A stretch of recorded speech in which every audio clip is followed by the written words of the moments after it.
All right, peeps. On today's episode of the Kung Fu Genius, the Genius will be discussing part 2 of the Unsettled Matters. Lots of gems, lots of triads, lots of, Bruce Lee was a socially awkward nerd who was in a street gang, the Triads, and he was a movie star, but could not navigate the tough streets of Seattle. Hit my posse's on Broadway. Let's get to it. And every day I practice martial arts. Watch out! Yo, Dre, how you doing, man? Are you ready?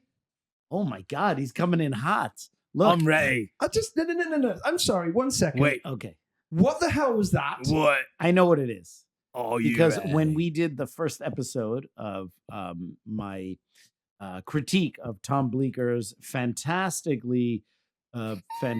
book, Unsettled Matters, Mikey was my co-host for the So first I'm episode. trying to fill in for Mikey. So he's trying to give off that vibe as if I'm using the same co-host for the second episode. And I'm here.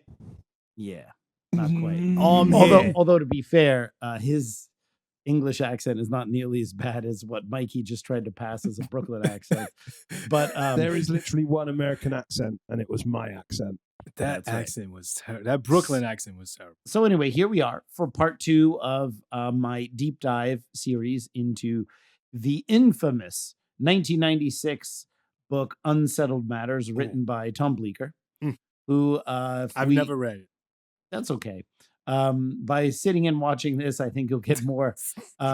You'll know Insight, more about that then book reading than it. if you Okay. actually just read it. Dang. So for Dang. people who are coming to this episode for the first time, or I should say coming to this series for the first time, I would highly recommend that you watch part 1 because I discuss, just to recap very briefly, that my reasons for doing this are because I feel that a lot of the claims that Tom Bleecker made in his book are either by certain fans of Bruce Lee or by kind of some fans who are on the haterade side. Haterade is Thursday. It's just taken as gospel truth that like, Mm.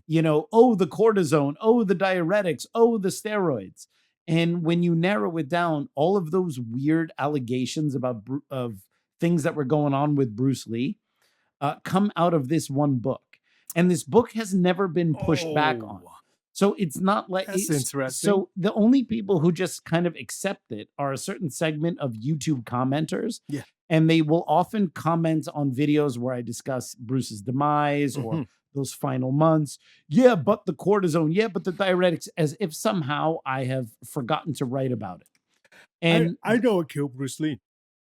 Dianetics. Dianetics, probably, right? It wasn't the diuretics. It was L. Ron Hubbard. No did. one's heard that theory, and I'm You're putting it out there. there. Yeah, I'm sure. That should be in the comments by the That's- next video. Yes. So I wanted to make sure that in the first video, I made it very clear Mhm. that the reasons why I wanted to do a deep dive on Tom Bleecker's book is because I feel that no one has pushed back publicly on any of the claims Doesn't that he make has any in the sense. books. Well, look, I'm the last person to say Bruce Lee was a saint. Yeah. And that there are not things about Bruce Lee's life that are probably not as favorable as other things. I mean, he was, after all, believe it or not, a human, right? Mm. And unlike Yeah. some people, I actually find that the things that Bruce Lee struggled with and some of the things that, he was going through humanize him. And I think that that's a good thing. People like to have their superheroes in this perfect form, not realizing that what makes people great is that, or people who've done great things, is that they are regular people like us. Yeah. Who stepped up and did something extraordinary. The moment you turn someone into a superhero that seemingly had no choice but to be great is the moment you take away their humanity and you make them less accessible to other people. We don't need to demean ourselves as humans to look up to people like Bruce Lee. Okay. Likewise, we do not need to prop up people like Bruce Lee into something they weren't to make them worth looking at. So I wanted to make it clear in the first video that I wasn't doing it as a reaction because Tom Bleecker said some things about someone who is like one of my heroes since I was 8. And I'm like an reasonable fanboy who has to push back. No, I'm the guy who did the drug letters video. So I'm open to talking about things that are truthful because they give us real perspective about Bruce Lee, that maybe are not so positive, but they do give us context and they help us explain what was going on towards the end of his life. Tom Bleecker's book, regardless of how much you try to just look at it with an open mind, it's very difficult to see it as anything but like a slight hit piece. But he does it in such a way where he doesn't push too hard, so that if you call him out on certain things, he could be like, no, I'm just explaining what was going on. You're just getting triggered, bro, by this fact. Because then he'll couch it by like a couple. The trigger bro. Yeah. He pulled the trigger bro move. He'll couch it with some stuff afterwards that's like kind of positive about Bruce Lee, or a lot less negative. And then he'll throw in stuff. But the thing that I explained, I think in the first episode, but if I didn't, I need to put it out here. His book does not cite where he gets the information from. So in the back of his book, he's saying that his sources are. He's not saying who his sources are. That's the problem. He's not even saying he has sources. No, if you go to the back of the book, he has a bibliography. Okay. But the bibliography are some other Bruce Lee biographies. They're like Chinese books about philosophy and Taoism, because he put some quotes in his book, but he doesn't cite with footnotes like this chapter, or I should say this paragraph came from this book. This paragraph came from a note I saw at Linda Lee's office. So what he's basically telling you to do without directly citing his sources, just he has a light bibliography at the end, but even in the bibliography, it doesn't say. So that book in the bibliography, what part of his book came from that part? He doesn't cite where it comes from, which is problematic when you're trying to write a book in which you want people to believe wholesale what you say. He's basically trying to get us to say, well, I was married to Linda Lee for a short time, therefore I know a bunch of stuff about Bruce Lee.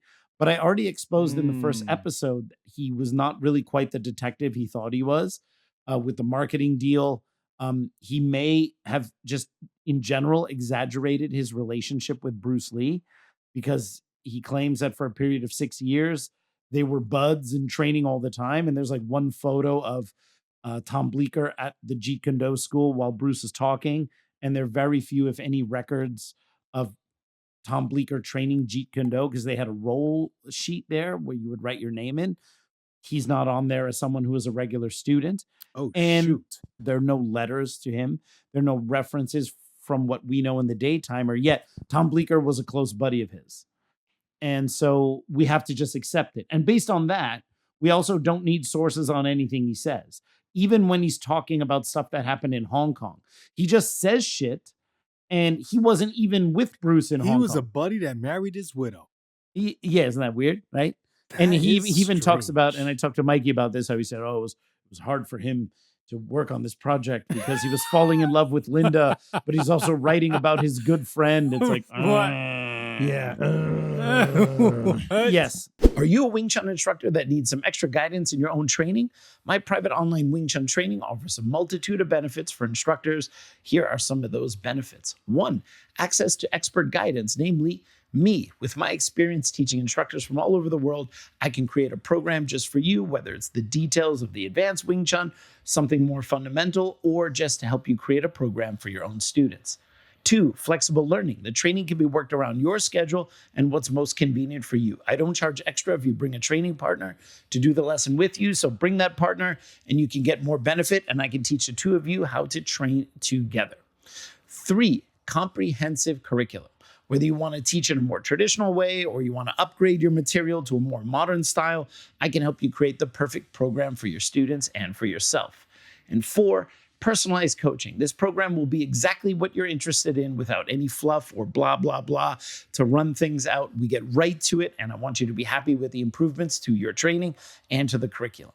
Don't miss out on these incredible benefits. Enroll in online Wing Chun private training with me and take your Wing Chun skills to the next level. Use the code KFG online to get a 15% discount on monthly subscriptions. Use the link in the description below. Don't forget to use the code KFG online to get that 15% discount on the subscription of your choice as soon as possible.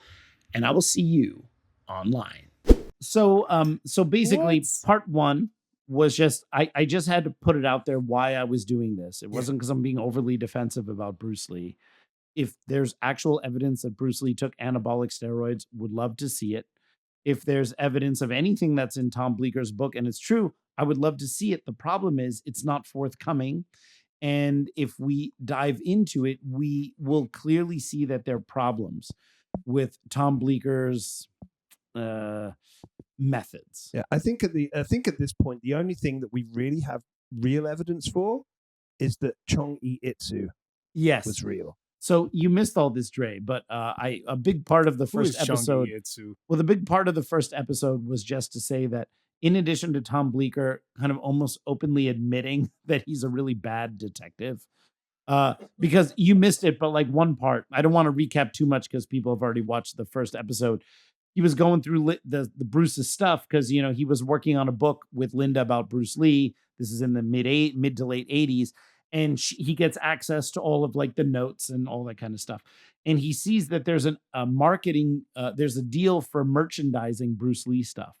And he's like, did Linda need to have a merchandising deal to pay for, you know, her family and the kids? Why would she want to why would she want to merchandise Bruce Lee? Bro, if you're Linda Lee and your late husband is Bruce Lee, the legend, why would you not merchandise that? But he's going through it and like, he's like, that's strange. And it's like, this guy is not Sherlock Holmes, right? So I wanted to just say, I'm not trying to just do a hit piece on him. All right. I want people to see like, look, he's claiming these things. A lot of these things, if not most, he's claiming without evidence. The things that he gets right, we have other sources for that. So in other words, when he talks about some things like the American insurance policy on him and the Lloyds of London, like that stuff is a matter of public record. We did not need Tom Bleecker to expose that. So it's like the things that were a bombshell were either known to us or we can get them from other sources. I see. Meaning that there was nothing unique in Tom's book that he was the only one to show, and we later found out it was true. The stuff that's unique about Tom Bleecker's book are allegations for which he has no evidence. He just straight up cites it. And we're going to talk a little bit about that today. So today's episode is going to be the second part of the Unsettled Matters saga. I hope to get this done in 3. I don't think I can do 4. I'm going to talk about part 1 of his book, which is basically a biography. So in part 1 of his book, he has like 7 chapters. Hong Kong, the Seattle years, Hollywood, the Big Boss and Fist of Fury. Yeah. Chapter 5 is Way of the Dragon. Chapter 6 is Enter the Dragon. And chapter 7 is The Final Curtain. And it's kind of his attempt to just have within his little weird hit piece to have a biography in the book about Bruce Lee. Mm. And then part 2 is like the aftermath where he talks about all the stuff. And that's where most of the crazy allegations are in the book. So we will do that in the next part. So what I'm going to do today is just talk about the biographical section of Unsettled Matters. Like, does it really hold up? The last part of the first half. Yeah.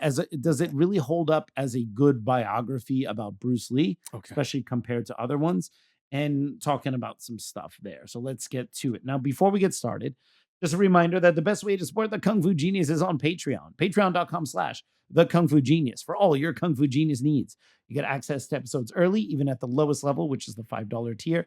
Higher levels of support get all sorts of goodies, videos, special stuff for subscribers only. And if you don't want to support us on Patreon, you can support us right here on YouTube with memberships. There are a couple tiers for that. You can get information below, or you can support us simply by subscribing to the podcast, liking, hitting that bell for notifications, or you could see our cool swag shop where we have shirts and mugs and all sorts of cool KFG stuff. All that stuff supports us, and we definitely appreciate it. So Yeah. Let's get started. All right. So, like I said, part one of the book is basically a biography. So, Tom Bleecker, in addition to wanting his audience to know perhaps these less than favorable things about Bruce Lee, he also wants you to know that he wants you to know about Bruce Lee, like the basic story. So, he's going to give you a biography a la Tom Bleecker. And so, as a serviceable biography, okay. it's very basic. Like he hits the things that you would see in any biography, which I'm not saying is a negative point. It's something you should.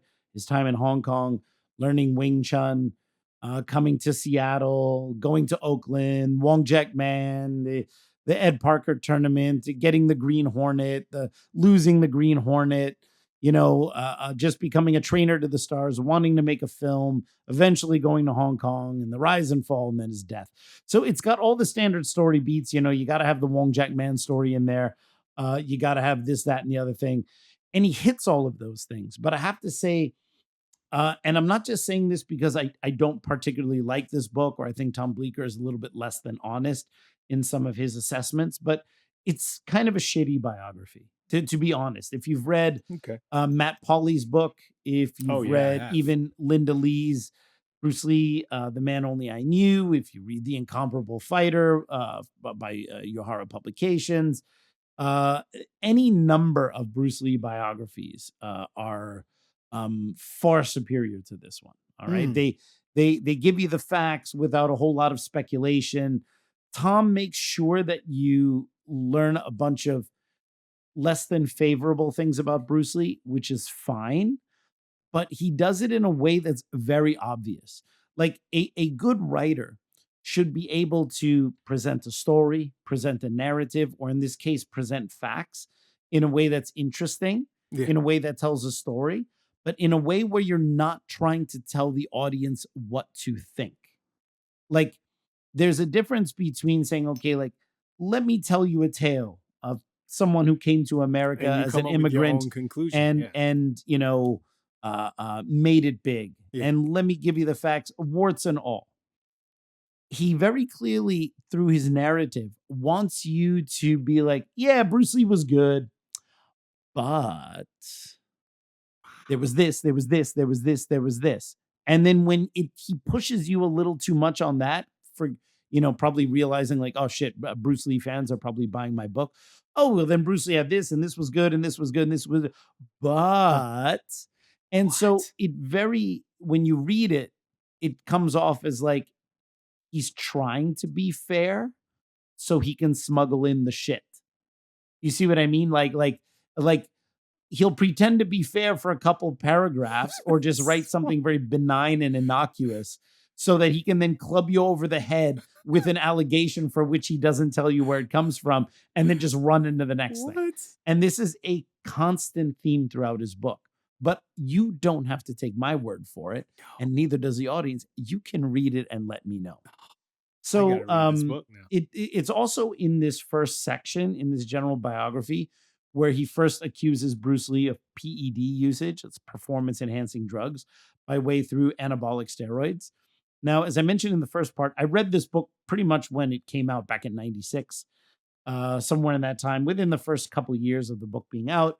I, for the longest time, believed in a lot of the stuff that was in here. I told a lot of people a lot of this stuff as if it was gospel truth. Ooh. And then I started to figure out that there were a lot of cracks in it. Yeah. And so for me, if it turns out that Bruce Lee was taking steroids, okay, and something like the Bob Baker drug letters come out, but for the steroids, okay? By the way, is it kind of weird that if Bruce was taking all these steroids, that Bob Baker wasn't also the one that would have supplied him that stuff from the States? There's nothing in any of the drug letters which makes even the faintest hint to performance-enhancing drugs. Wow. Yeah. Okay. And there we have 50 letters that are pretty goddamn explicit. Nothing. Okay. No code words. No code words for that. And also, there is nothing. There is no there. We'll get into this a little bit later. I don't want to get into this topic right away. Got it. But I will discuss how he introduces the PED allegation, and then I will allow this the listeners to make up their own mind. I'm not going to try to do what Bleecker does. All right. Yeah. I'll just tell you what I feel. You don't have to agree. If you've read the book, by the way, and you're watching this, you don't have to agree with my assessment on it. That's totally fine. If you think the book was the best book ever written on Bruce Lee, totally up to okay you. with it. My only question is, can we get some receipts on where these specific allegations come from? Mhm. Because I kind of feel that some of them just come from either Tom Bleecker, either making them up wholesale, or just looking at two things and creating a connection, which he does a lot, even when they don't really belong together. So Ah. the first chapter, chapter 1, is Hong Kong. So he's basically going to tell Bruce Lee's early story, right? And he starts off with like a narrative of the history of colonial Hong Kong. So he's like talking a little bit about the history. It's really unimportant to the book, but nothing noteworthy or controversial. But he just wants you to know, I know about Hong Kong too. He did say that Bruce Lee's father, Lei Hoi-chun, fled communist China in the late 30s, even though communist China wasn't founded until 1949. When Bruce Lee was 9 years old and they were already living in Hong Kong. So he said that Bruce's father fled communist China in the 30s. Okay. So, all right. Off topic. Uh-huh. Lei Ho-chun and Lee Hoi-chun, yeah. Lei Hoi-chun and Yip Man knew each other back in No, we'll communist China? get to that because he also talks about that. But Lei Hoi-chun, Bruce's father, from what I could tell, was from Sandak. Yip Man was from Fatsan. Uh-huh. Not far from each Sandak. other, but I mean, it's just like saying like, oh, I mean, Yip Man was in Queens and Lei Hoi-chun was in Staten Island, so they must have known each other. I see. No, I mean, like, Yeah. I mean, maybe, but why, right? Believe it or not all Chinese people know each other. But he makes a flub by saying that he left communist China in the 30s when communist China wasn't established until 1949. So there's already like just some. I mean, it's already not starting Historically, it good doesn't on make the sense. factual bit, right? All right. Now he mentions something which he's going to bring up again and again and again, because as someone who married Bruce's, widow, I think this is where he likes to kick Bruce Lee down a peg, even though it's true. But it's like, if there's something true about you, Dre, like let's say the gray in your beard, Oh, yeah. it's a fact. Yeah. You know it. Yeah, I didn't die this. I know it. But what if I wrote a book about you, Dre, and in 7 of the 10 chapters, I make like 5 references to your gray beard. You see Okay. what I mean? Like, but like I keep making references to it. All right. Instead of just saying like, when I describe you, it's like, oh, he's got like, he's got a basic like goatee with a lot of gray hair in it. And that's just a description of you, right? But if I'm always calling you gray haired Dre and Dre's gray beard and constantly like going back to it, even though it's a fact, this is like the thing that Tom Bleecker does. It's like, oh, no, I'm not saying like, I'm not trying to stigmatize it, but I'm going to mention it a bunch of times. Yeah, completely unrelated. I'm going to have to go and edit the book I'm writing about Dre. Okay. Too many mentions of the gray beard. And other things. Oh, no. Yeah. So, okay. Now I'm going to butcher the pronunciation of this, but there is a condition called cryptorchidism. Cryptorchidism. Yeah. And it's when a boy is born with 1 or 2 undescended testicles. So they have not dropped. And Bruce had this problem. In fact, it's the reason why he was able to get out of military service. Yeah. Because he failed his physical. And Linda Lee talks about it in her 1975 book. So that's another thing. Like people will read Bleecker's book and go like, oh, Bruce had an undescended testicle. And like, oh, this is the juicy stuff we need Tom Bleecker's book for. It was already made public in 1975 by Linda Lee. All right. So that's what I'm saying. Like the stuff that he really harps on that people think is unique about his book was already exposed before. Okay. And so obviously this is an issue when you have an undescended testicle. Yeah. He, of course, then mentions that this is treated by androgen hormone, which is like by taking hormones like steroids like or taking testosterone or something like that, right? And but it's not an accusation that baby Bruce took steroids, okay, or that baby Bruce was given steroids. No. But that's what I mean. He's saying like this is normally treated by what did he say, by androgen hormone. Okay, so he's not saying Bruce was treated this way. And as a matter of fact, in the next line, he admits that it's not known if Bruce was treated for this to correct this cryptorchidism, or however I'm butchering the pronunciation. You said cryptocortism, but even so, but that's it. It's an inference. So Yes. it's like, Yeah, but that's the thing. He's like, it's normally treated by this. By the way, I have no evidence that Bruce was treated that way. And then goes on to the next thing. You see what I mean? And that's where you go Yes. like, bro, you know what I mean? Like, stick to the facts. Don't say because you looked up in a physician's desk reference how this thing is normally treated, and then you throw in androgen hormone treatment in there, and then you say, well, I mean, I don't know if Bruce was treated that way, but, you know, I just want you to know it's treated by androgen hormone. it's a very, very tabloid trick. Yeah, it's an absolute tabloid trick, and that people don't see this when they read it. It's like, and here's the thing. It doesn't mean that what Tom Bleecker is saying is not true. But I just want to point out, because no one has ever pushed back on his book at all publicly, that there are problems with the way he writes stuff consistently throughout the book, not just the lack of sources. But first of all, the lack of sources is enough for you to just say, you don't need to accept any of it. Because unless you have receipts on this information, it's just something a dude said. And then second, when you see the way he writes shit, like, oh, it's treated by hormone, but there's no evidence that Bruce was treated that way, and then goes on to the next thing. Wow. All right, I mean, it's like, you know, what in the so he wants to spin it in your head, like, yeah, he's thrown these little seeds that he wants to put in there, and it's so blatantly obvious when you read the book. But people are going like, oh, I didn't know about the cryptorchidism, right? And then we know that from other records, Bruce actually did have this corrected in March in 1969. He actually had it corrected. It's not, and he also had a hernia corrected at that time. It's not entirely clear what they did, but Bruce's autopsy mentions that his 2 testicles are intact. And so there you go. But that could also mean that they put a prosthesis in one. If one didn't drop, they put a fake one in there. So in the autopsy, they mentioned that they were both of regular size and normal. So that meant that he had it corrected, and whether there's like a fake ball in one of them or not, it was nothing that even threw anyone off during the autopsy, right? Right. But of course, this Cryptocortism. Cryptocortism. All right, there we go. We got the English speaker here to correct us.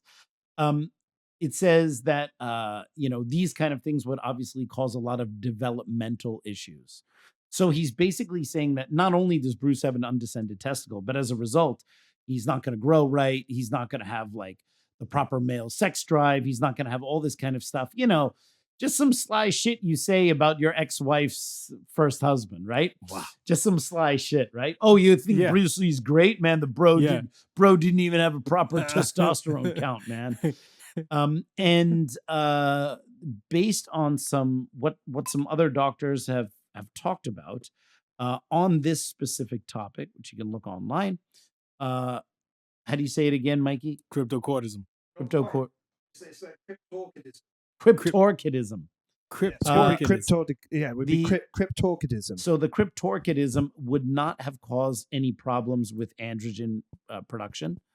So steroids and testosterone therapy would not have been prescribed. Lee's skeletal and muscular growth would not have been compromised, and his interests and activities would have been as decidedly male as any of his friends that he grew up with. So that is from a doctor who took a look at this and said no, because the accusation is, oh, he's only got one testicle, he's not producing enough T, so he probably has to take the steroids later to be a normal human. Well, I don't think it's he had one T. I think he had both T's. It's just one is just not dropped. It's there. Either way, let's just give him half. But the idea that he's not going to grow, he's not going to have enough T. This is not true. Okay, so this is He Tom had all the Bleecker. tea. He had all the tea. And so it's like he wants to have his cake and eat it too. Uh-huh. Like, oh, you kind of have to treat this thing with steroids, even though doctors can look at this and say, no, that's actually not what is needed. So, even baby Bruce was on the sauce, but we didn't take it. Maybe he took it later. Maybe, well, it's just all this kind of like, let's just kind of stick some stuff on the wall, see what might be left over, and then kind of say that might be it, right? Yeah, so no, it's just like he's just leaving a ton of like, like I don't know, phrases on a table, and you can just pick and choose the ones that you decide whether you want to. It's up to you, so it's on you. It's definitely he's not telling you what to think, but they normally treat it with hormones. Yeah, I mean, there's no evidence of that, but I just want you to know that, right? Yeah. And then in comes the doctor to say like steroids and testosterone therapy would not have been prescribed to a child with this. So in addition to that, he claims that Bruce's bone and muscular growth were impeded, and during his lifetime, his reproductive system never developed beyond adolescence, even though he seemingly easily had 2 kids. Yeah. So it's like, oh, okay, Tom. Like, if you say so, I mean, after all, you were married to Linda Lee, so what you say must be true, right? And then this is like kind of one of the first of many attempts throughout the book of Tom to kind of try to emasculate his ex-wife's former husband. But again, in the slyest of way, where if you say, he's like, no, I mean, it is a fact that he had this, birth defect, if you want to call it that. That's a fact. I'm not saying that to throw shit. I'm just telling you facts. But let me tell you all the facts about like, how that's going to affect him as a man. You know what I mean? And it's like, he could have made this argument if it were true in a way better way, where it doesn't sound like, oh, that's how you talk about Bruce, your friend, by the way, of like, that you were hanging out with all the time, for which we have very, very little evidence of. This is how you talk about him after he's gone. It's ridiculous, right? So he goes on to say that Bruce's Herculean physique, like Hercules, was not a genetic possibility. So that's basically him saying there's no way Bruce had the genetics to get that body that he later got. And this is a bald-faced lie. I mean, we can see Bruce's body shape even as a young teenager.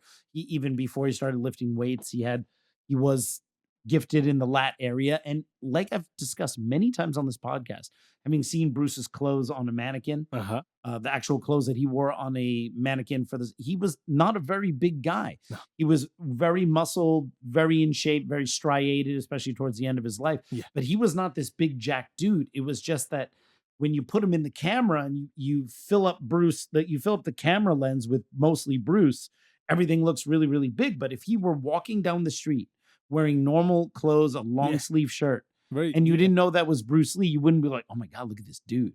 He would look very unremarkable in pants and long sleeves. Put him in the 90s. It wouldn't be until he took his shirt off and you go, yo, dude, check this guy out. This guy's ripped. But it wasn't because of size. It was the quality of the muscle. But according to Tom, it was a genetic impossibility, right? He also says that it's associated with male infertility in adults, despite the fact that Bruce had 2 kids. Yeah. I mean, it's like, it's a ball of confusion. Where like he'll just say this stuff and it's like, he had 2 kids, right? And so clearly this did not affect Bruce as adversely as Tom would like it. But you see, the thing about that though is just like, that's just a perfect example of like, why let the truth get in the way of a good story? Because the thing is, anyone would read that, right? The amount of cognitive dissonance in people that read this stuff and believe it is just mind-blowing, because you'd say that, but like, he had 2 kids. And it's just like, Tom do you think Bleecker he was going to, you think he was going to like a fertility clinic in the 60s to, so that they could have Brandon and Shan? I mean, it's ridiculous. Does Tom Bleecker have kids? I don't know. It's irrelevant. It's irrelevant to the conversation. Because nothing about Tom Bleecker's personal life has any bearing on whether what he writes in the book is true or not. That's all I care about. Tom Bleecker could be a saint who gives all of his money to charity. He could be going around the world feeding starving kids and clothing them out of his own pocket, and this book would still be a dumpster fire of bullshit. All right? So I mean, the thing is that because people always want to make it personal, he could be the nicest person in the world. But by reading his book and rereading it, as I have in preparation for these episodes, I'm like, Jesus, guy, like I'm pissed off at myself for just accepting, like not realizing the tone of the book while I was reading it the first time, right? And then he also seems to want to like give Bruce all the symptoms of someone who has had 2 undescended testicles instead of 1. And that way, because if you have 2 that are not descendant, obviously that is much, much worse. And when you read off the list of things that this is supposed to give you, this cryptorchidism. Cryptorchidism. Jesus Christ, that's a difficult word. Cryptorchidism. All right, I'll forget that by the time I say that again. But he's kind of giving Bruce the issues that someone with 2 undescended testicles have, and Bruce only had 1, and which was then later corrected after he had his kids, by the way. And then so that is kind of a big thrust of the first part of the Hong Kong book, or the Hong Kong chapter, I should say. By the way. So then it continues on in Hong Kong. He mentioned, so I get like in some parts it's serviceable only that as a biography, and only that he has the common talking points everyone knows: Bruce's poor grades, got in frequent fights, started taking Wing Chun up around the age of 15. He mentions that Lei Hoi Chun knew Yip Man from the days in China, but there's really no evidence of that. They may have, and some people have mentioned it, but again, just because some people mentioned it doesn't mean that it's true. He also mentioned that that Yip Man purportedly killed a man with a single punch. This was like something that was discussed. Jesse Glover did mention that in his book, and I can tell that Tom Bleecker got some facts, like some of his sources are Jesse Glover's book, although he never directly states when it's coming from Jesse Glover's book and when it's coming out of his ass. So the Yip Man killed a guy with a punch in China thing is something I think Bruce told Jesse Glover, but that also doesn't mean that it's true.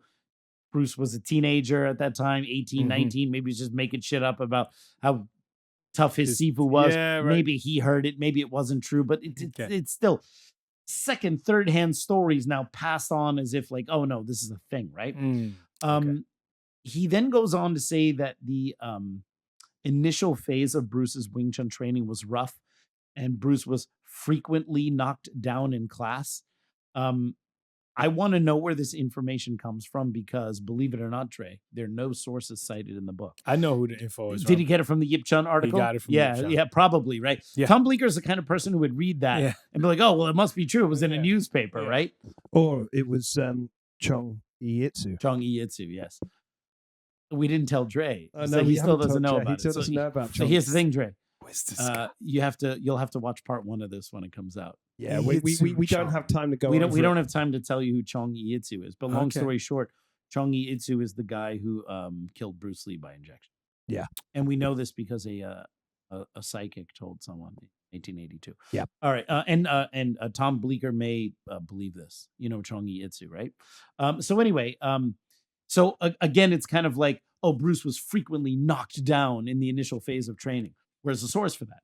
If you know actually how Wing Chun is taught at first, even though, he may have had a rough go training with Wong Sun Leung, was kind of a tough guy, but the idea that Bruce is going to show up and do anything but basics in Sunam Tao the first couple of classes or whatever, he's just going to be pounded down to the floor like it's like Yip Man School is the Cobra Kai or something like that. Right. Look, I mean, maybe, but I'm just saying, like, it could be true. I haven't heard much of it, but the problem is, Tom doesn't say where that comes from. All right. And the other thing is, it's sort of irrelevant.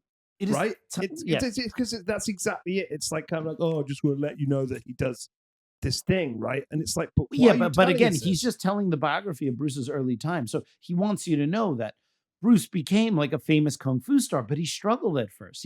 He's trying to expose Bruce's humanity consistently in all the things that kick him down a notch. Because maybe when Tom Bleecker started karate, he wasn't knocked down so frequently, or maybe he was not as many times. Not as many times, right?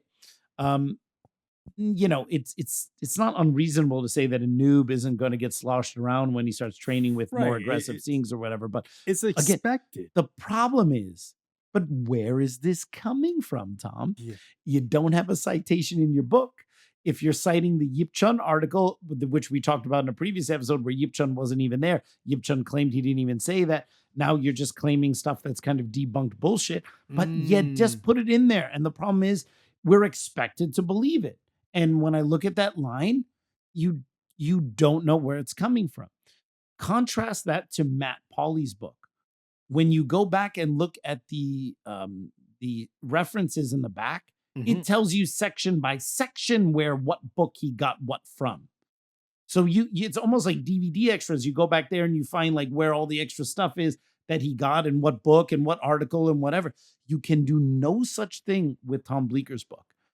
He's got a rough bibliography at the end with some books that are on this shelf, but he doesn't say what comes from where. And there's so much stuff there that clearly doesn't come from any of those books. And then, but we're just forced to, well, he was married to Linda, so must be true, right? Must be true. So, it's just, but again, it's that creeping narrative of like, let me tell you about Bruce's, inborn problems. Let me tell you about how he got knocked down at the school. Let me tell you about, all these things. But no, I'm just telling you facts. He's bro.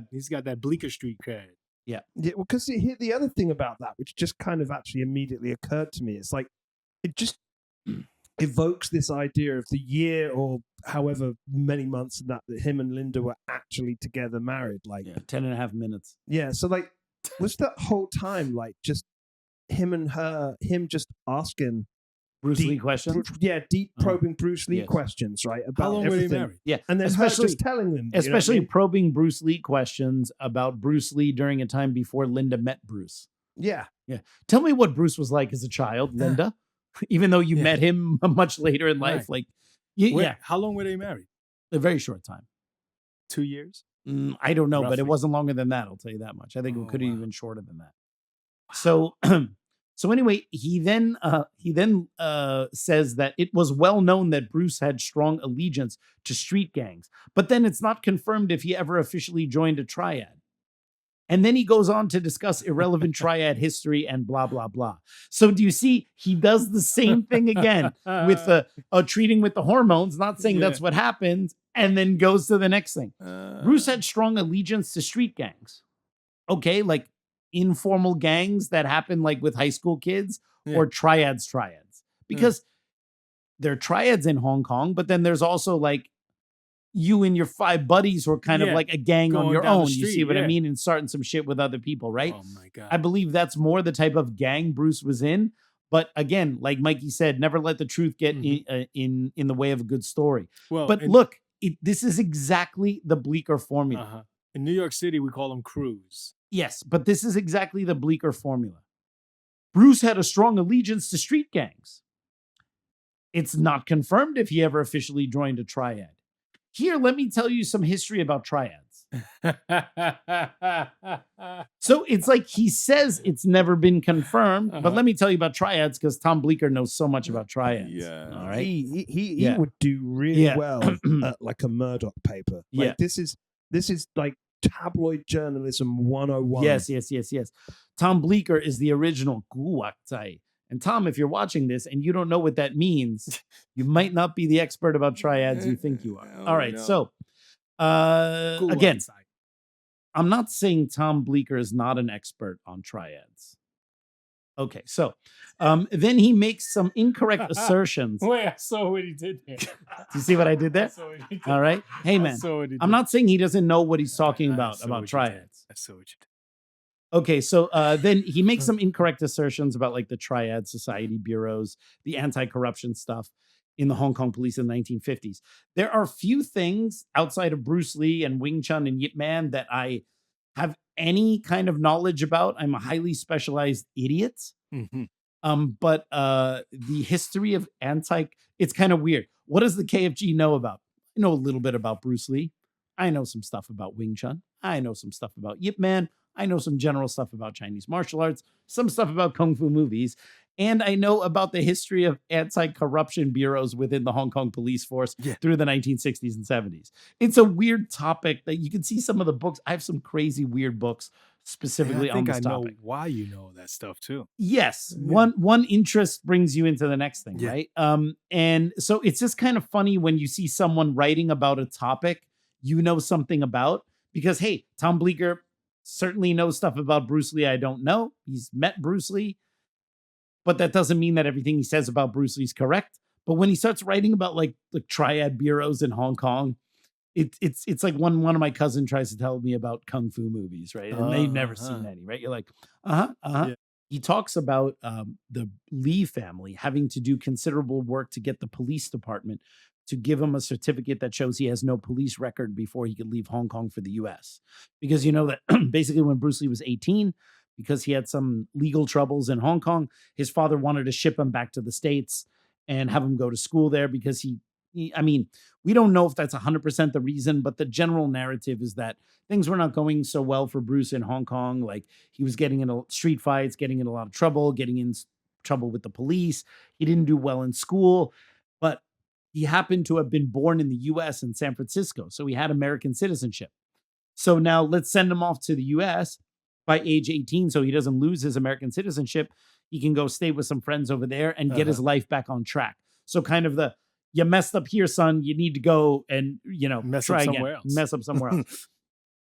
And then he says that they had to do considerable work to get some certificate, like because they wouldn't let Bruce leave Hong Kong unless he had a certificate that said that he was in good standing and didn't have a police record.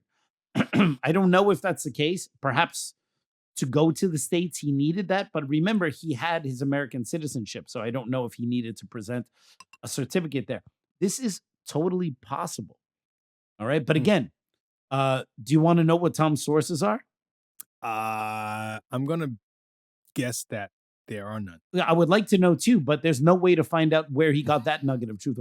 Look, I'm saying it could be true. I'm not saying that the stuff he's saying is not true, but when clearly some of the stuff he says is bullshit and some of the stuff he says is pushing a narrative, and then there's maybe a fact in there that might be true. The problem is you don't know what to believe because it's such a mix of shit and not sourced, not cited, right?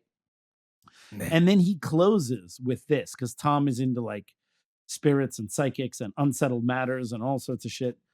He says, dun, dun, dun, dun, dun. That was the thing from episode 1. I love how Dre knows nothing about episode 1. He closes by saying, with the Grim Reaper approaching. By the way, so this is about Bruce now taking the boat to go to the States. So this is him at 18. With the Grim Reaper approaching, it was finally time for the prodigal son to return home to claim his long-awaited inheritance. What in the holy does that mean? His inheritance? He didn't get any inheritance when he went to the States. Maybe he just means by his citizenship. Yeah, no, exactly. He's absolutely not talking about a financial inheritance. He's talking about a spiritual and kind of like... And the Grim Reaper is chasing him. And how does Tom know that the Grim Reaper is chasing him? Well, having seen Dragon the Bruce Lee story that does have all of those... It makes sense. Those particular scenes in it. I think that's where it's coming from, right? Now, look, I'm not saying Tom Bleecker doesn't cite his sources. So, okay, now we go to chapter 3, which are the Seattle years. Okay? So now he starts off by discussing it again.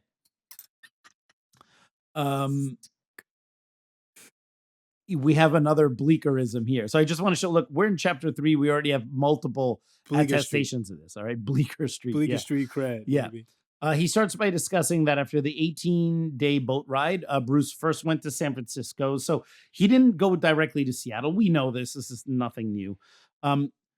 So, just some people don't know that Bruce didn't go directly to Seattle. He went to San Francisco first. He was there for a little bit, and then he eventually made his way up to Seattle, most likely with Fook Young or someone like that. And then he's like, there have been stories that Bruce had some problems in SF, like with other people. Yeah. But this has never been substantiated. Of course not. Of course, that doesn't stop Tom from mentioning it. All right. Despite that there's little being known about it. Like, I heard that Bruce had all sorts of problems with other people when he came to San Francisco. Right. I mean, it hasn't been substantiated. Okay, next thing.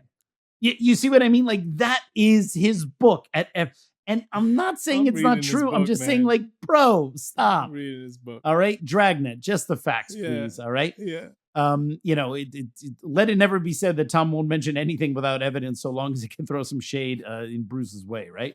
Allegedly. Oh.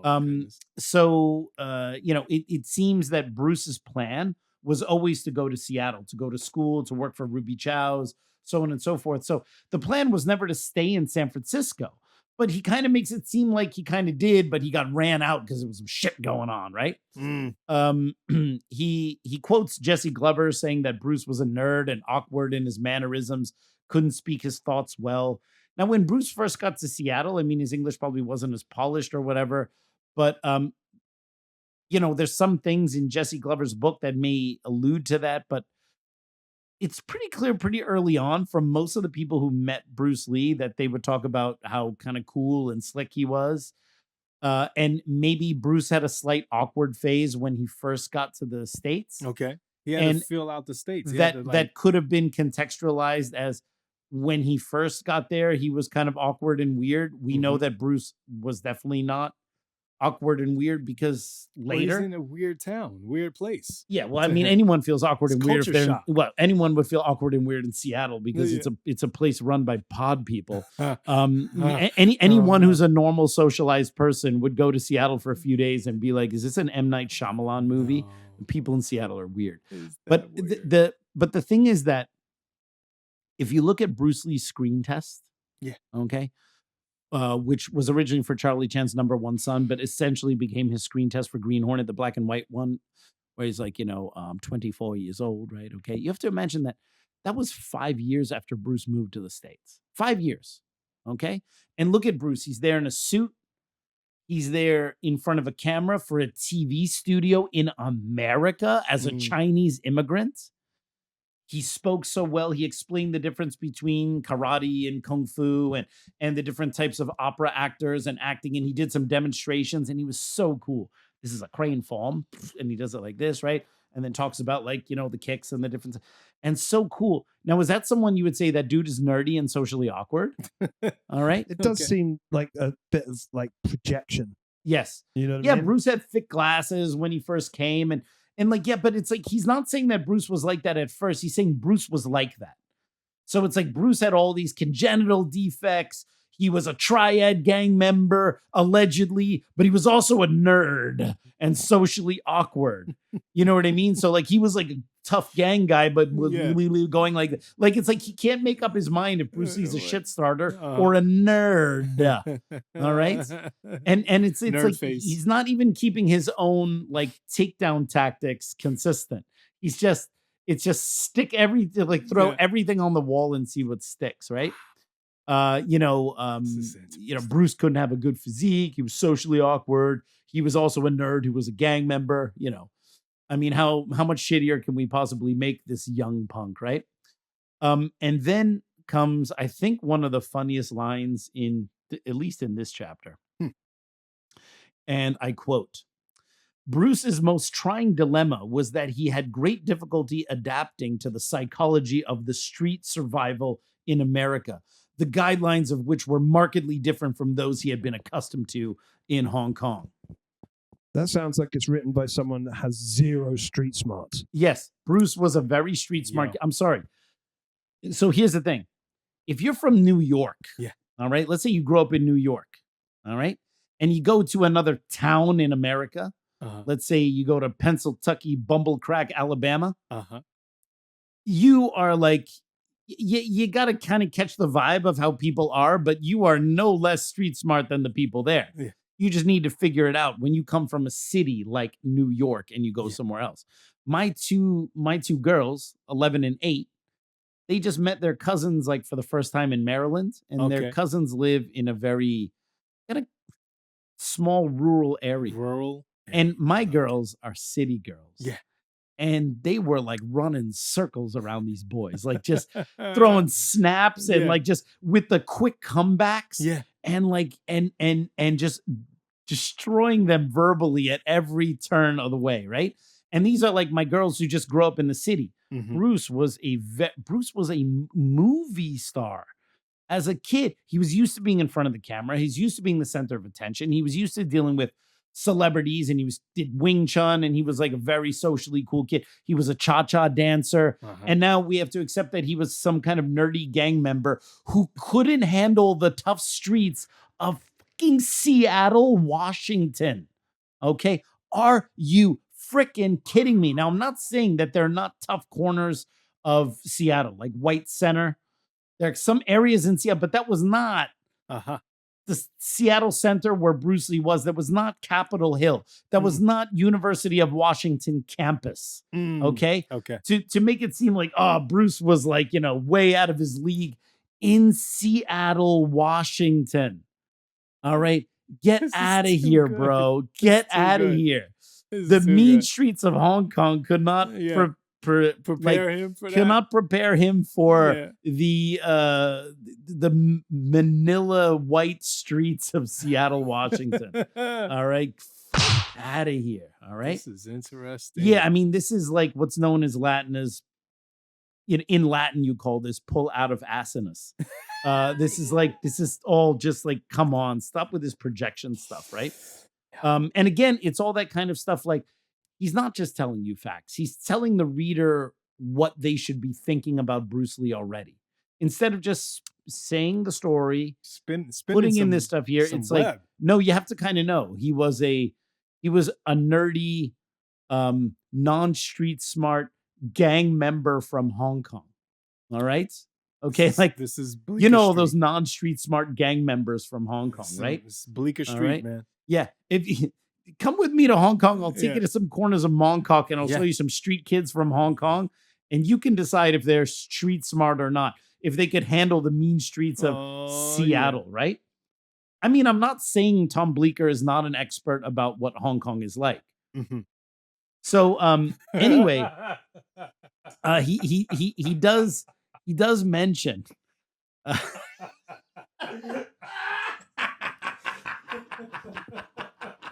Can I just say it's one of my favorite things to be able to do a video about this and do to Tom Bleecker what he did to Bruce Lee? It's so great. Good. Yeah. I mean, I'm not saying he was jealous of his ex-wife's first husband. No. So, anyway. Please do carry on. Anyway. This episode's a lot more fun than I thought it would be. It is. He does, of course, mention the infamous Amy Sanbo, who was Bruce Lee's first girlfriend in the Seattle area. She was Japanese.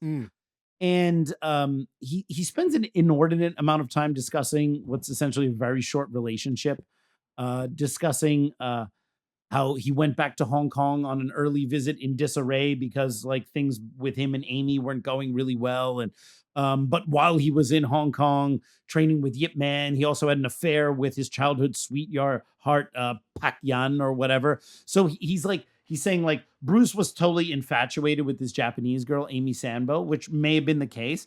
Bruce was young. He was 18. How did he even know this? Well, she's been written about before. Again, Okay. this is not coming out of Tom Bleecker's book for the first time. And he interviewed her. And it seems, and to be fair to Tom Bleecker and to be fair to the story, it does seem that Bruce was very immature when he started dating or trying to date Amy. Like he was constantly trying to date her.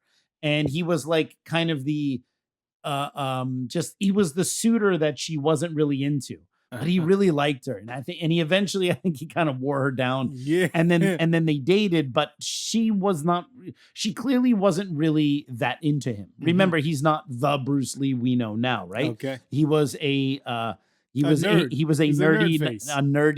non-street smart gang member from Hong Kong. You're right. Yes. And then he says like, and he was just going crazy because things weren't going well with Amy, which all may be true.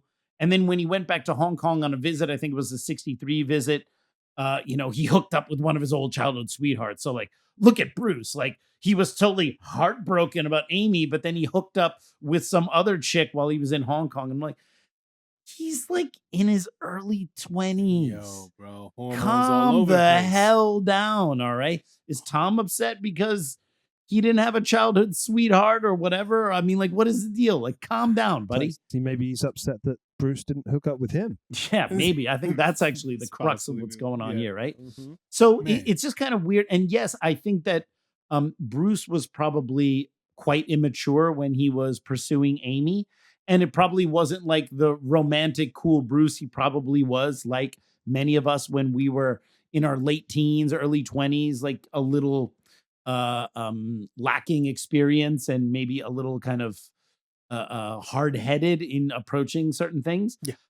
But that doesn't mean that Bruce didn't evolve, Bruce didn't change, and then he eventually met Linda and he was very, very different. But Tom kind of wants you to think, he was kind of always this guy. You know what I mean? Which is kind of like, when I was reading this, I was thinking like, if I ever became a person of note for what, let's say our podcast got more than 20,000 subscribers Mhm. and like 2 people like remembered who I was and someone wanted to write a book about me. And then they went back and they asked this girl I went to high school with. Yeah. What she thought of me. Huh. All right. And I'm thinking if they asked this one girl, oh my God. That's it. There was this girl I went to high school with. Yeah. All right. And she was very attractive, but I wasn't attracted to her. But she was in my general circle of friends.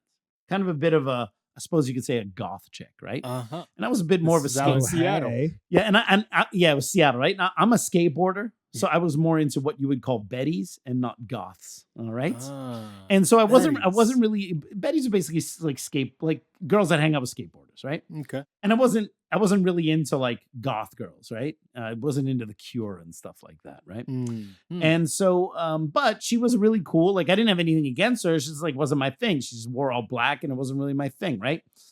And then there's a dance in high school called Tolo, which is where the women ask the girls ask the boys to this dance. Tolo. Yeah, it's kind of like it's like you have prom at the end of the year, but before that you have this thing called Tolo, and like What is Tolo? it means the girls have to ask the guy to the dance, right? And so she asked me to go to this dance, and I was such a social misfit Yeah. in high school because I was from New Jersey Uh-huh. and I had to go to high school out in Seattle, and I didn't like it out there. I didn't like people from the Seattle area. I thought they were kind of like a bunch of fake Californians. Okay. And I missed my East Coast. And back then I was told I had a very thick Jersey accent. Yeah. All right. Oh, yeah. Some people even called me Jersey Al. All right. Jersey Al. And so this goth girl, she invited me. She asked me if I want to go to Tolo. And I was like, man, I don't want to go to that shit. But you know how crushing it is for like a girl or even for a guy to ask a girl at that age, because like if you get rejected, it's like the biggest thing in the world, right? Yeah, you crushed her. And I was like, I don't know, I'll think about it. And then I happened to mention it to my mom. And my mom was like, you better go to that. You need to make more friends. You know, because she didn't like, I only had skateboard friends. Right. And like, she said, you need to meet more girls. She also didn't like my girlfriend at that time. Uh-huh. Go with this girl. She seems like a nice girl. And you need to go to, because I never did any stuff like, I never did activities for my high school. Yeah. I was very antisocial, very like, whatever. And I was like, okay, fine, I'll go. And then I showed up. I went to a thrift store and I bought a bunch of secondhand clothes. Yeah.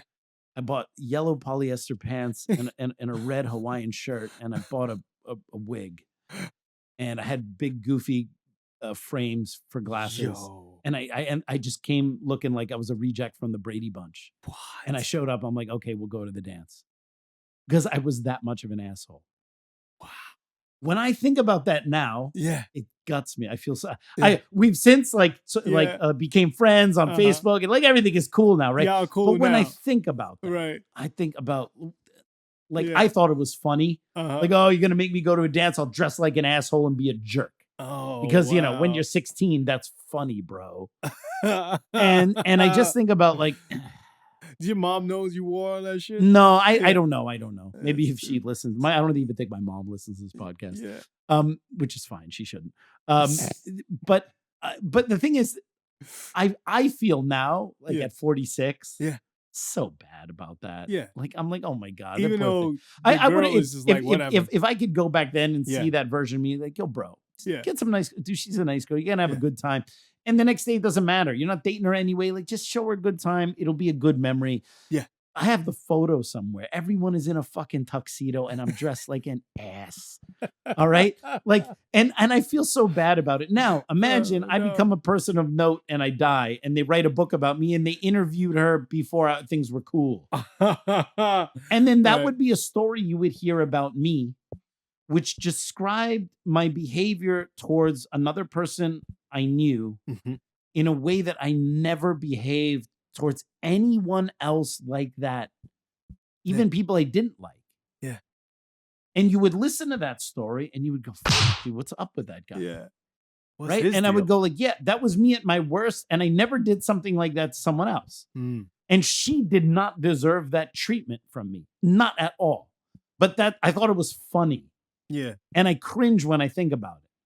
Now I go like Bruce's first girl that he's pursuing and he's kind of awkward about it or whatever and stuff like that. And now we're going to talk about all those details just to show that Bruce was always that guy, that the way he was when he was a suitor to someone at age 18, 19, 20 is supposed to represent how he was all the time or how he was with everyone else. And I just go, that's like, you take the one, like, if you did someone wrong when you were a teenager, I'm sure I have. And we all have, and maybe you never made amends for it because they moved, you moved on, you didn't think about it. Someone talks to that person and mentions you, and then they say that. And that would be something that maybe you never did to anyone else. And maybe in hindsight, you do regret it, but you never had the chance to say it. Yeah. But now your character to an audience is being judged by this one person's assessment of you, which is you at your lowest. And this is what Tom Bleecker used to build a narrative about Bruce Lee. He harps on the Amy Sanbo shit a lot. All right. And I don't know what happened. I don't think they had a great relationship and I don't think she really liked him. And she eventually told him to F off and got another boyfriend. Okay. So are we now the person we always were? I mean, I feel like it's unfair because I know what it's like to be in that situation. I know that everyone is in that situation. And do you think there's not someone from Tom Bleecker's past? Some girl who wouldn't have some salty ass. You know, let's get Linda Lee on here to talk about what Tom Bleecker was like as a husband. Okay. I mean, maybe she has nice things to say. I mean, I'm not saying he wasn't a great husband. So anyway, the rest of the chapter is like a loose bio of when Bruce finally meets Linda and the failure of the Junfan Kung Fu School because they didn't get enough students, the Long Beach tournament demo. And like I said, as a biography, most biographies would do a much better job of this part. He'll like harp on the Amy Sanbo stuff and then just gloss over real points really quick. And of course, the chapter doesn't end without another dig on Bruce. Even after Bruce met Linda, he was still obsessed with Amy Sanbo, consistently calling her and bugging her until she got married. So maybe that's true. He starts dating Linda. He's still got a thing for Amy. He's young. Okay. But this is the thing we need to make sure everyone knows about Bruce, right? Well, here's the other thing as well. So you say that he interviewed her, right? He did, yes. So like the interview, I think, is on his channel. I haven't watched it, so I'm just going to give him the benefit of the doubt on this. Yeah, and like I said, I'm just like, look, I haven't seen it either, so it's speculation. But imagine, right, that you're being interviewed about someone that's now a cultural icon, right? And you had an awkward relationship with them for 6 months. Yeah, for 6 months. When you were a teenager. Right? Yeah, right. And there's an argument to be made that maybe some of it was somewhat exaggerated. You know what I mean? Like she'd be like, "Oh, he bugged me until I got married," right? Yeah, that might be true. Yeah. It also might not. Yes, exactly. But it's I have real difficult time trusting people's absolute memories on things that happened years and years and years ago, right? So let's kind of go through the rest of this a little bit more quickly because there's not. I don't want to do so many episodes on this, to be honest. All right. I want to kind of get through it a little bit more quickly. So then we go into the next chapter. Although it is good, which is is fun. Hollywood. Okay. Hey everyone, just want to let you know Wing Chun Illustrated is now offering a paperback edition through Amazon, reaching a larger global market. And no, they're not ditching the glossy magazine edition through MagCloud. You can now simply choose the version of this magazine you prefer and the one with the cheapest shipping wherever you live. Order your copy of Wing Chun Illustrated today across 12 Amazon marketplaces with free shipping for Prime members. Go and check that out. Although he doesn't start with the Hollywood stuff, he starts with the Oakland stuff, Wong Jack Man. It kind of goes very quick, kind of waffles, from, this thing to this thing to the next thing. So he's trying to make it a good biography, but he just glosses over the main points. And then you're just kind of waiting through some random Bruce Lee facts so he can get to the next hit piece on Bruce. And, he starts at Oakland and the Wong Jack Man story. Oddly enough, he's most confused about what Bruce did to instigate the upset feelings with the elders of the Bay Area martial arts scene. So the whole story that Wong Jack Man challenged Bruce because the elders were upset or whatever. And he's like, yeah, I don't really know why. And everyone knows why. It's because Bruce gave that Sun Sing or that demonstration at the Chinese movie theater where he said the classical kung fu was bullshit. And the guy came on stage and he hit the guy and people got really upset. And he basically insulted the whole Bay Area traditional Chinese martial arts scene. They were upset. Eventually, they settled on Wong Jack Man coming. But he's like, yeah, I'm not really sure why, And he's like, some say that it's about, Bruce teaching non-Chinese because that was the old story and they were upset about that. We know that that's not true. And then, of course, he doesn't miss a chance to talk about his great idol, Ed Parker. And Ed Parker had a Chinese guy at his karate school. So, it went both ways or whatever. It's like, okay, all right. And then here's again where you guys can see the tremendous detective work that is Tom Bleecker. That is Tom Bleecker's research. We know that Wong Jack Man and company went over there partially because it was instigated by David Chin, partially because of what Bruce said at an open demonstration. They felt insulted. They felt he was a blowhard. They wanted to go and attack him, whatever, right? But this kind of normal story narrative is not good enough for Tom Bleecker. Do you want to know what he believed was the reason why Wong Jack Man and co came to challenge Bruce Lee? Please do tell. He believes it's territory infringement, and of course, Tom invokes the Triads because he spun the little Bruce might be a Triad, but maybe not, and then just goes on, and now he's like, I think it was because of the Triads. All right. And then, because Bruce broke a Triad oath. And then, and I shit thee not, he inserts Triad oath number 27. Which he got a number. Yeah, I mean, he just got this out of this is one of the books that's cited in the back of his book. Like he just picks up a book about Triads, reads that there are all these oaths and go, oh yeah, clearly if Bruce was a Triad, no evidence that he must have had to do all these oaths, which include oath number 27, which is about not trespassing on another Triad's territory. Okay. Oh, shit. So it's like, really? You took some stuff out of a Triad book, like something like Gustav Schlegel's book, put that in there, asserting Bruce is a Triad. So he must have made this oath. So therefore he's infringing on it. Has anyone ever said that Bruce was in Wong Jack Man's part of town and that's why they came? I mean, it's ridiculous because, of course, Bruce was a Triad, as he said, right?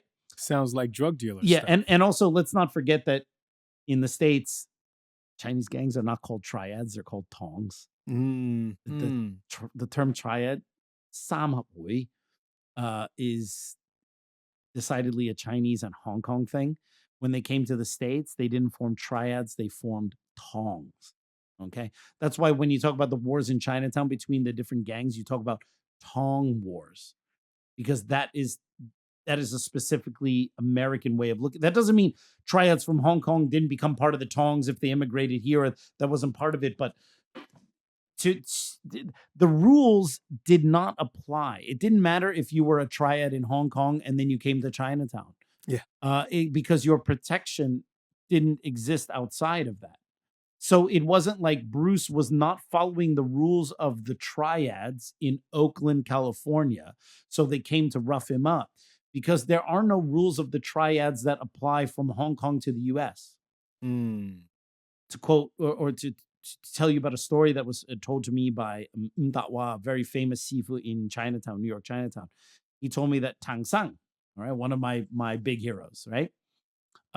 When he was being investigated by the Hong Kong police because he was a high-level detective, student of Yip Man, a huge lover of martial arts, but he was also a corrupt cop who was on the take from the Triads. And by the late 70s, they were investigating him and they wanted to, throw him in jail or whatever. And he bounced. And he was looking for different places to go where he would not be extradited back to Hong Kong. He looked at Canada. He eventually settled on Taiwan. But Mdatwa told me that he also came to New York. And he came to New York to check out if maybe he might want to come and move here. Man, can you imagine a world where Tang Sang moved to New York? Yeah. So anyway, the story was crazy. Tang Sang, who was one of the most famous police detectives in Hong Kong, notorious, all over the news. And they knew that he was like a high-ranking police detective who had Triad connections. He went into a restaurant in New York, Chinatown. Oh, I believe you told me about this. And the local Tongs knew who he was. And in Hong Kong, if you even tried to touch Tang Sang, you'd be in big trouble because that man is very protected. But when Tang Sang was in New York, they had no fear because that wasn't his area. So this assertion that somehow Bruce needs to follow some rules about triads from Hong Kong that apply over here, no. If gang members wanted to go after Bruce, regardless of affiliation, you're not in your home turf. And they surrounded Tang Sang in this story, and they wanted him to pay them a bunch of money so he could leave the restaurant. Oh, wow. And luckily someone came in who knew who Tang Sang was and knew those local gangs and told them, leave this guy alone. And that was how it worked. So again, it's just like, it's all this bullshit, right? And then he talks about the Ed Parker demonstration, which Bruce uses Springport to get Green Hornet. Again, all the stuff you would get much better in any other biography. He mentions, of course, how badass Joe Louis was and how Ed Parker had to restrain him from tearing his opponent's limb from limb. And, because later Bruce taught Joe Louis. But of course, people say, oh, they sparred and they know Joe Louis didn't really learn from Bruce, or he did, or he was so better than Bruce, and like all the Joe Louis shit, right? Yeah. Then he says that by 1967, Bruce was virtually unnoticed in the martial arts world and needed to align himself with Joe Louis so he could claim the rank of master. And this is where I start to go. This is where the record goes, what? Yeah. Okay. I'm sorry, what? First of all, by 1967, Bruce had his first cover of Black Belt magazine. Okay. So what is this that he was virtually unnoticed in the martial arts world? Second, he already knew people like Jun Ri and all these other high-level martial artists. But now it's like, oh, do you know why Bruce taught Joe Louis? Because he needed him so that he could claim the rank of master. Bruce Lee coined the term Jeet Kune Do. We don't know exactly when. The first time he wrote it in his diary was 67, but probably that wasn't the day he came up with it. That was just the day he wrote it down. But let's just say, to make it clean, Bruce coined the term Jeet Kune Do in 1967. Jeet Kune Do is heavily influenced by the philosophies of Krishnamurti, to a certain degree, Alan Watts. And Bruce was very anti-rank. He was very anti using these kind of titles. Like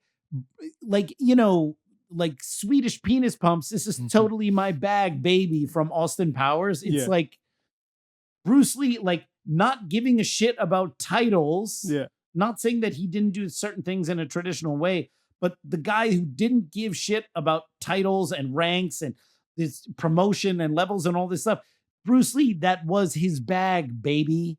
So then to say like, oh, the reason he's teaching Joe Louis is because he needs to attain the rank of master from whom? And for what? Just because he trained Joe Louis? Now he's a master and he wasn't one. It's so fucking dumb. In what world does that work in? Doesn't, we know how those titles were important to Bruce. Then he mentions the whole, like the famous book called Think and Grow Rich, which was written by Napoleon Hill. Bruce Lee loved that book. He made his definite chief aim, that he was going to be famous by 1980 and have $10 million. And then he also says, like, and then here comes another one of Tom Bleecker's little. He claims that one of Bruce's best friends said that Bruce was a nonstop talker and self-obsessed, and that he was always showing off. And that he also mentions Peter Chin's name. Don't know if he's saying it's the same guy. He said that when Bruce walked away, people would say that Bruce was a bullshitter and a loudmouth. So a guy said this. All right. So one guy said it, which even if that one guy said it, that might just be what that guy thought of Bruce Lee. But because one guy said it, not entirely clear who that was, Peter Chin, the other guy, the other friend that told Tom. But one guy said it, so therefore it must be true. Bruce Lee was a loudmouth and a bullshitter. Because that's what everyone else says about Bruce Lee. That's what no one says about Bruce Lee except Quentin Tarantino. And but one guy said it and was told to Tom, therefore, that's the way Bruce Lee is. Okay. And so makes sense. He does mention the surgery to fix the undescended testicle. He talks about the back injury and that Dr. Tanny giving Bruce cortisone injections at that time to relieve the inflammation in there. And then he just says he looked at him meaning Tom, looked at a physician's desk reference, like a physician's book, looked up those cortisone injections Bruce Lee was taking, looked at the side effects, and then said, so Bruce must have been having all these side effects. Do you know that, like, when you go on WebMD and you look up almost any disease, have you ever done that where you like want to check, like you think you might be sick with something, so you look it up and you're like, that sounds like me. And then you're like, you know, oh, this is horse syphilis. No, sorry, wrong page, right? And then because at any given moment, you know, you have a cough or you have like an ache in your back, and that could be indicative of any number of things. But Tom Bleecker's basically like, he got cortisone injections around the time of his back injury. Mind you, there's no evidence that outside of this time when he was treated for his back injury, that he continued to do these cortisone injections. But that's what Tom Bleecker will assert without evidence. And then he'll just say, well, if you look at the desk reference for this cortisone, you will see that it has this and this side effect and this side effect. And Bruce Lee had all those side effects. Dude, look at a bottle of aspirin. Look at the side effects it tells you aspirin has. All right? That's all the potential side effects. That's not how you look at like medical literature or peer-reviewed literature or these are potential side effects that are done in tests of over thousands and thousands of people in double-blind studies. That even if statistically 2 or 3 had it, they would still put it in there. Yeah. All right. And it's like, it's pretty ridiculous, right? That he always wants to kind of harp on these things. He mentions like Bruce Lee and James Coburn not getting along when they went to India. We know all this stuff, but it's like he glosses over the facts so that he can then tell you that Bruce was difficult. Bruce was doing this. Bruce was doing that. And it's really kind of annoying. Now, I see we're at the 1 hour, 20-minute mark. Roughly. I'm going to have to plant the flag in it. We have a couple little chapters to finish out this part, which I may just do really quickly at the next episode, because I want to do the last part, which is where all the crazy like allegations come out. And that's where like we really need to scrutinize Mr. Bleecker's methods, you know? I mean, I'm not saying his book is totally full of bullshit. And that's all I got to say about that. All right, everyone. Well, I hope you enjoyed that episode of the Kung Fu Genius. As always, don't forget to subscribe to the Kung Fu Genius. Hit that bell for notifications. Support us on Patreon or support us here with YouTube memberships. Let me know if you like this kind of content in the comments below. And I might not be a Bruce Lee expert, but I'll see you guys next time.